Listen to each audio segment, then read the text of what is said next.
आपण पाहताय महाराष्ट्र खबर न्यूज। या बातमीचे प्रायोजक आहेत Shri Ganesh jewellers and Saraf products Pune. दारू पिण्यास पैसे न दिल्याने एकाच्या डोक्यात सिमेंटचा गट्टू घालून खून करण्यात आल्याची घटना लोणी काळभोर परिसरात घडली। या प्रकरणी पोलिसांनी एकाला अटक केली। योगेश काळभोर असे खून झालेल्याचं नाव आहे। या प्रकरणी नंदू उर्फ पोपट म्हात्रे याला अटक करण्यात आली। याबाबत पोलीस शिपाई केतन उत्तम धेंडे यांनी लोणी काळभोर पोलीस ठाण्यात फिर्याद दिली। पोलिसांनी दिलेल्या माहितीनुसार गेल्या महिन्यात 15 डिसेंबर रोजी योगेश आणि सोमनाथ जाधव हे लोणी काळभोर मधील रायवाडी भागात असलेल्या दत्तात्रय कांबळे यांच्या खोलीमध्ये दारू पित होते। त्यावेळी आरोपी नंदू तेथे आला।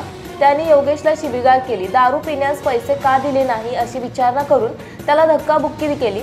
झटापटीत त्याने योगेश यांच्या डोक्यामध्ये सिमेंटचा गट्टू मारला। उपचारादरम्यान योगेशचा मृत्यू झाला। सुरुवातीला या प्रकरणी पोलिसांनी आकस्मिक मृत्यूची नोंद केली होती। त्यानंतर पोलिसांनी तपास केला। प्रत्यक्षदर्शी साक्षीदार सोमनाथ जाधव याच्यासह चौघांकडे चौकशी करण्यात आली। चौकशीत आरोपीने दारू पिण्यास पैसे न दिल्याने योगेशाच्या डोक्यात सिमेंटचा गट्टू मारून खून केल्याचे उघड झाले। आरोपी नंदू म्हात्रेला अटक करण्यात आली असून पोलीस उपनिरीक्षक रत्नदीप बिराजदार तपास करतायत। आपण पाहताय महाराष्ट्र खबर न्यूज।